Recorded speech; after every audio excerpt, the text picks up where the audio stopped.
শুরুতে জানিয়ে দেব ইসরায়েলের বিভিন্ন স্থানে হামলা চালালো হিজবুল্লাহর আন্দোলন। জানিয়ে দেব ফিলিস্তিনে আগ্রাসন বন্ধ করার শর্তে ইয়েমেনে ইসরায়েলি স্থাপনায় হামলা বন্ধ করবে। এছাড়া রয়েছে ইয়েমেন উপকূলে বাণিজ্যিক জাহাজে বিস্ফোরণ।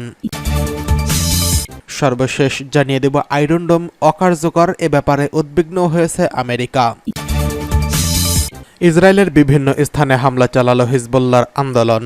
দখলদার ইসরায়েল কয়েকটি স্থানে একের পর এক হামলা চালিয়েছে লেবাননের ইসলামী প্রতিরোধ আন্দোলন হিজবুল্লাহ। গতকাল ইহুদিবাদী ইসরায়েলের বর্বর সেনারা দক্ষিণ লেবাননের দেইর কিফা গ্রামের একটি গাড়ি লক্ষ্য করে বিমান থেকে হামলা চালায়। এতে হিজবুল্লাহর ওই সদস্য শহীদ হন। জবাবে হিজবুল্লাহ ইসরায়েলের রাশ নাকুরা সামরিক ঘাঁটিতে এক স্কোয়াড্রন কামিকাজের ড্রোন দিয়ে হামলা চালায়। হিজবুল্লাহ যোদ্ধারা অধিকৃত সেবা ফার্মে দুটি ইসরায়েলি অবস্থানেও রকেট হামলা চালিয়েছে। এছাড়া কাফর সুবা পাহাড়ের আল সাকামা শহর এবং রামাসা ফাঁড়িতে হিজবুল্লাহ যোদ্ধারা সিরিজ হামলা চালিয়েছে। এর বাইরে ইসরায়েলের আল জারুয়া আর্টিলারি পজিশনে ক্ষেপণাস্ত্র দিয়ে নিখুঁতভাবে হামলা চালানো হয়েছে। গত 7 অক্টোবর থেকে ইসরায়েল অবরুদ্ধ গাজা উপত্যকায় বর্বর আগ্রাসন চালাচ্ছে। জবাবে হিজবুল্লাহ যোদ্ধারা নিয়মিতভাবে ইসরায়েলের বিরুদ্ধে হামলা চালিয়ে আসছে। গাজায় প্রতিরোধ যোদ্ধাদের সমর্থনে এবং ফিলিস্তিনের জনগণের প্রতি সংহতি জানিয়ে হিজবুল্লাহ এসব হামলা চালিয়ে আসছে। এদিকে ফিলিস্তিনের আগ্রাসন বন্ধ করার শর্তে ইয়েমেনে ইসরায়েলি স্থাপনায় হামলা বন্ধ করবে। ইয়েমেনের ন্যাশনাল সালভেশন গভর্নমেন্টের আলোচনাকারী দলের প্রধান মোহাম্মদ আব্দুস সালাম নিজেই বলেছেন, ড্রোন নির্মাণে ইয়েমেনের উল্লেখযোগ্য অগ্রগতি হয়েছে। তিনি আরও বলেছেন, ইয়েমেনের সামরিক শিল্পে অর্থাৎ যুদ্ধাস্ত্র সহ সামরিক সরঞ্জাম নির্মাণে কিছু কিছু প্রতিরোধী দেশের অভিজ্ঞতা থেকে উপকৃত হয়েছে। আল মাদিনের সঙ্গে এক সাক্ষাৎকারে হুতি আনসারুল্লাহর আন্দোলনের নেতা আব্দুস সালাম আরও বলেছেন, ইয়েমেনের জন্য যা অসম্ভব বলে মনে করা হতো তার আজ সবকিছুই অর্জিত হয়েছে। পার্স টুডে জানায়, ওই সাক্ষাৎকারে আব্দুস সালাম ইসরায়েলি বিভিন্ন স্থাপনাকে লক্ষ্যবস্তু করার ব্যাপারে ইয়েমেনের অভিযান অব্যাহত রাখারও কথা সুস্পষ্টভাবে উল্লেখ করেছেন। সেই সাথে তিনি বলেছেন, তবে এক শর্তে ইয়েমেন তার বিশেষ সামরিক অভিযান বন্ধ করতে প্রস্তুত রয়েছে, আর সেই শর্ত হল ফিলিস্তিনের জনগণের বিরুদ্ধে ইসরায়েলের অপরাধমূলক আগ্রাসন বন্ধ করা। ইয়েমেনে আমেরিকা ও ব্রিটিশ হামলার বিষয়ে ন্যাশনাল সালভেশন সরকারের আলোচক দলের প্রধান জোর দিয়ে বলেন, এই দেশ দুটি ইসরায়েলকে রক্ষা করার জন্য এই অঞ্চলে প্রবেশ করেছে। তিনি আরও বলেছেন, মার্কিন যুক্তরাষ্ট্র এবং ব্রিটিশরা গাজায় যেভাবে পরাজিত হয়েছে, ইয়েমেনেও ঠিক একইভাবে ব্যর্থ হবে, পরাজিত হবে। সাম্প্রতিক মাসগুলোতে বেশ কয়েকবার ইয়েমেনে হামলা চালিয়েছে আমেরিকা ও ব্রিটেন। ইহুদিবাদী ইসরায়েলের উপর ইয়েমেনের আরোপিত নৌ অবরোধ বন্ধে চাপ সৃষ্টি করার লক্ষ্যে এসব হামলা চালানো হয়, কিন্তু তাদের ওই লক্ষ্য এখনও অর্জিত হয়নি। গাজা যুদ্ধের শুরু থেকে ইয়েমেনি সেনারা এবং পপুলার কমিটি ইহুদিবাদীদের অপরাধের বিরুদ্ধে ফিলিস্তিনের জনগণকে সমর্থন দিয়ে আসছে। তারা ইসরায়েল অভিমুখী জাহাজ এবং তাদের সঙ্গে ব্যবসা করছে, যারা তাদের জাহাজকে লক্ষ্যবস্তু করে চলেছে। ইয়েমেনের এই পদক্ষেপ তেল আবিবের অর্থনীতিতে প্রবল চাপ সৃষ্টি করেছে। ইসরায়েলি অপরাধের জবাবে 7 অক্টোবর 2023 সালে ফিলিস্তিনি প্রতিরোধ গোষ্ঠীগুলো গাজা উপত্যকা থেকে আল আকসা ঝড় আগ্রাসন শুরু করার পর 37,000-এরও বেশি ফিলিস্তিনি শহীদ হয়েছেন এবং 85,000-এরও বেশি আহত হয়েছেন। 2019 সালে ব্রিটিশ উপনিবেশবাদের পরিকল্পনায় ইসরায়েল গঠনের নীল নকশা তৈরি করা হয়। এরপর থেকে বিশ্বের বিভিন্ন দেশ থেকে ইহুদিদের ফিলিস্তিনের ভূমিতে অভিবাসনের মাধ্যমে ইসরায়েল প্রতিষ্ঠিত করা হয়। 1948 সালে ইসরায়েলের অস্তিত্ব ঘোষণা করা হয়। এরপর থেকে বংশ নির্মূল করার টার্গেট নিয়ে ইসরায়েল ফিলিস্তিনি জনগণের উপর বেপরোয়া গণহত্যা চালিয়ে এসেছে।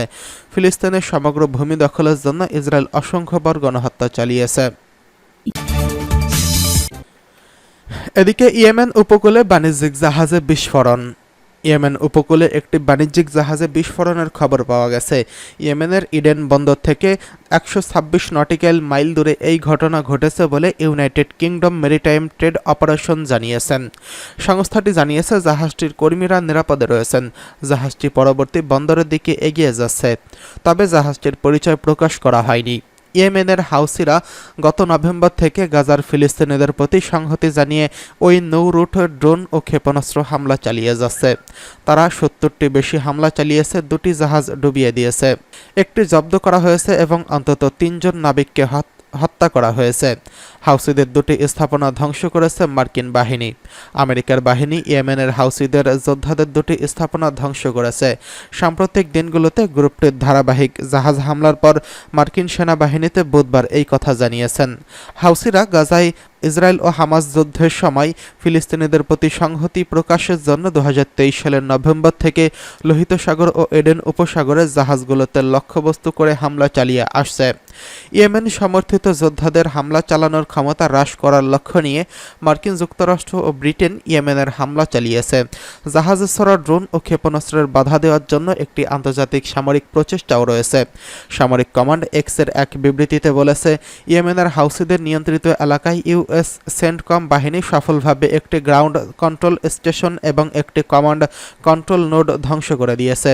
এতে বলা হয়, গত 24 ঘন্টায় সেন্টকম বাহিনী লোহিত সাগরে দুটি ইরান সমর্থিত হাউসিদের মানুষ্যবিহীন সারফেস ভেসেল ধ্বংস করে দিয়েছে। গত রাতে United kingdom maritime trade operation জানিয়েছে, গত সপ্তাহে হাউসিদের হামলায় পরিত্যক্ত হয়ে পড়ে থাকা বণিক জাহাজ এমভি টিউটর ডুবে গেছে বলে ধারণা করা হচ্ছে। লাইবেরিয়ান পতাকাযুক্ত গ্রিক মালিকানাধীন এবং পরিচালিত বাল্ক ক্যারিয়ারটি 12 জুন একটি রিমোট কন্ট্রোলড সমুদ্র ড্রোন এবং একটি বায়বীয় প্রজেক্টাইল দিয়ে আঘাত করা হয় এবং এতে একজন ফিলিপিনো ক্রু নিহত হয়েছেন।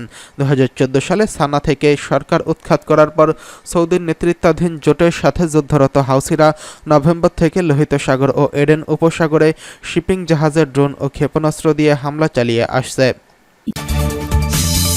এদিকে আয়রন ডোম অকার্যকর, এ ব্যাপারে উদ্বিগ্ন হয়ে উঠেছে আমেরিকা। মার্কিন সূত্রগুলো বলেছে, লেবাননে ইসলামী প্রতিরোধ আন্দোলন হিজবুল্লাহর ক্ষেপণাস্ত্র ও ড্রোন হামলা মোকাবেলায় ইহুদিবাদী ইসরায়েলের আকাশ প্রতিরক্ষা ব্যবস্থা আয়রন ডোম অকার্যকর হয়ে যেতে পারে বলে ওয়াশিংটন উদ্বিগ্ন হয়ে পড়েছে।